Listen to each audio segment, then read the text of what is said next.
Strategy doesn't arrive when everything is loud. It arrives when you finally make room to listen to yourself. Here's the bottom line. If you want to be strategic, you will create the time. Not later, not someday, now. White space isn't a luxury. It's your best strategy. Hello, my friends, and welcome back to the Worthy to Lead podcast. So glad that you made time to join us for today. So today's episode is very personal for me because we're talking about making white space. And I am notoriously bad at this. For years, I've lived with back-to-back meetings, sometimes running a few minutes late, and that constant sense of rushing from one thing to the next. It's like sprinting through your day at full speed, sometimes without lunch or even a single pause to catch your breath.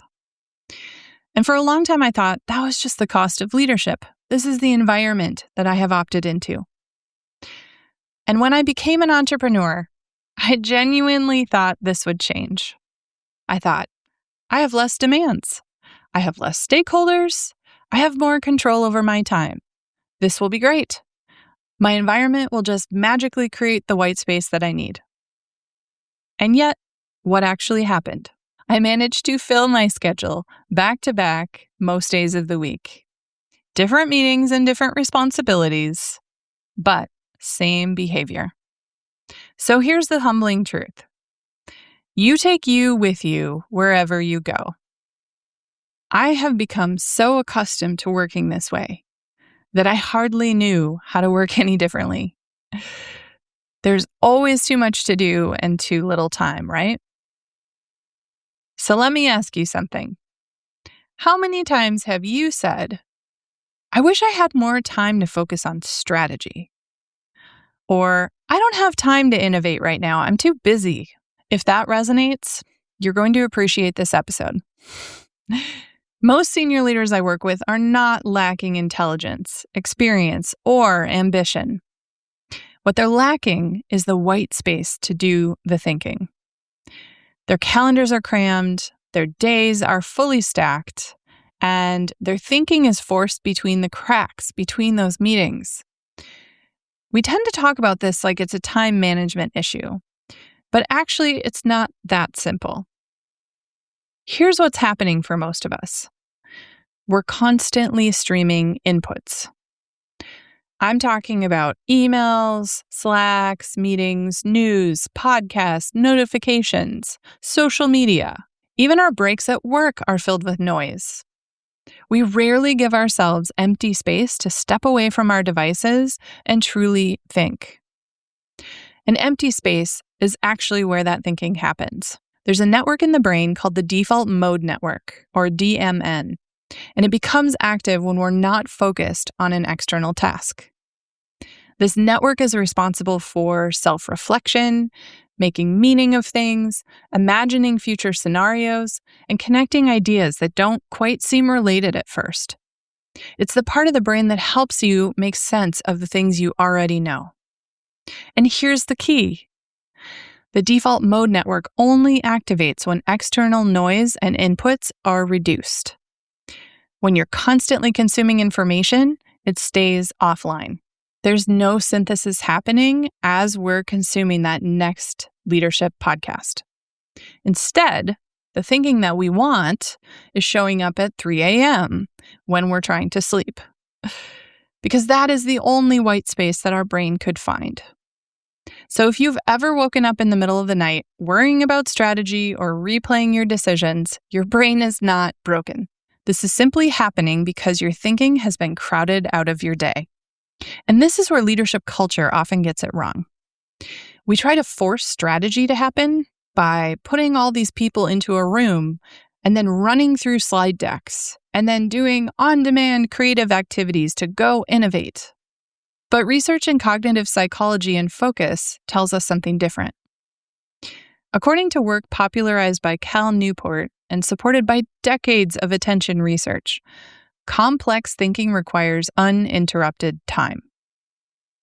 Strategic work does not happen in little fragments, and it can't be rushed. It doesn't survive when we're constantly shifting context. Leaders who consistently protect uninterrupted blocks of time don't just get more done. They think more clearly, they make better decisions, and they connect the dots that others miss. This isn't a productivity hack, it's a leadership discipline. Another thing we underestimate is the role our body plays in complex thinking. According to research from Stanford University, walking increases creative output by up to 60% compared to sitting.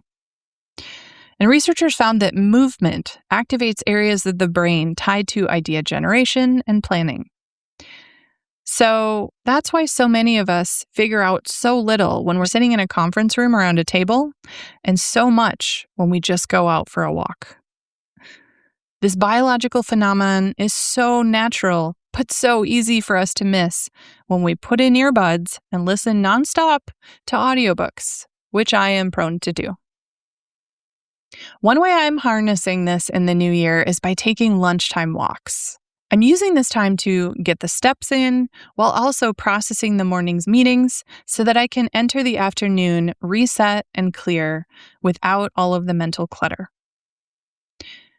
I'm also leaving myself short voice memos in order to capture those ideas and capture those action items while I'm on the go. So let's make this practical for you. Here's an experiment. After this podcast, turn off your phone and go for a 30-minute walk. Let your brain process what is already there. No other inputs, no earbuds, and no noise. Just let your default mode network do its thing. Don't try to solve any particular thing. Just see what comes up. Most people are quite surprised by how much clarity they already have without even trying to force anything. Next, I want you to take a look at your calendar. Block off chunks of time for white space and thinking, and consider them as important as if your CEO had just put a meeting on your calendar. You would not miss those, and you don't want to miss these either. You wouldn't miss a meeting with your CEO, and you don't want to miss a meeting with your default mode network either. Try blocking 3 hours on your calendar. And I know for some of you that can be incredibly hard to do. And don't fill it with anything else.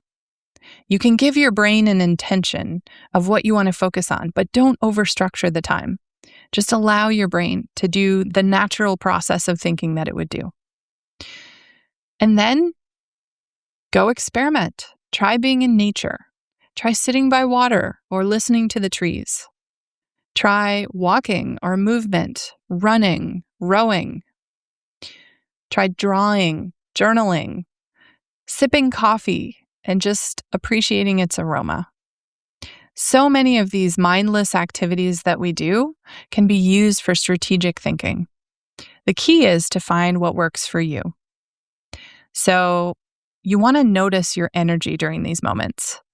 If sitting is really not doing it for you, then go get active. If being active isn't bringing on the right kinds of thoughts, then try curling up on the couch with a notebook. There's no one right way to do this. The key is to listen to yourself, find the kind of activity that allows your mind to truly release. And once you've found something that works consistently for you, try finding repeatable time that you can block off to start making this a weekly ritual. This is one of the most important practices that I'm working on in 2026 to improve my strategic thinking. One of the most important parts of your strategy this year may not be what you add. It may be what you remove. And I'm not just talking about removing meetings. I'm also talking about reducing the noise. Think through your day and where you are currently consuming information. From the morning news to checking your email, daily meetings, podcasts on the commute home, watching TV while you work out, and then Netflix to relax. Where in your day or evening could you eliminate one of these inputs and replace it with some quiet thinking time? If you're having trouble finding alone time to think, many executive leaders that I work with use coaching sessions as a forced break from the racetrack of the day. It's the one place where that noise can get quieted. We slow things down, we go deep into your thinking, we examine ideas from every angle in a way that can honestly be kind of hard to do on your own. What surprises most leaders is that they don't lack insight. They just lack uninterrupted space to find it. Coaching is a powerful tool, not because someone is giving you the answers, but because it helps you build the discipline of taking time to think deeply, clearly, and without distraction. Coaching creates the necessary white space for your wisdom to emerge. So whether you want to get your white space from coaching, from taking a walk, or protecting time on your calendar, the principle is still the same. Strategy doesn't arrive when everything is loud. It arrives when you finally make room to listen to yourself. Here's the bottom line. If you want to be strategic, you will create the time. Not later, not someday, now. White space isn't a luxury. It's your best strategy. As you head back into your day, I'll just leave you with this one question. What's one thing you could remove this week to make room for deeper thinking? And if you did that consistently, what would change about your strategy and the direction of your business? If this episode resonated, I would love for you to subscribe so that you get these insights on a regular basis as I release them. You can go to worthytolead.co/subscribe. And please leave us a review and let us know how we're doing. And feel free to share this with a colleague if you know somebody that is lacking that time to get strategic direction figured out. And I will continue right here working on making white space a way of life. And I'll let you know how it goes. And as always, keep showing up, keep doing the work that matters, and keep leading like you're worthy to lead. Because you are. Bye for now.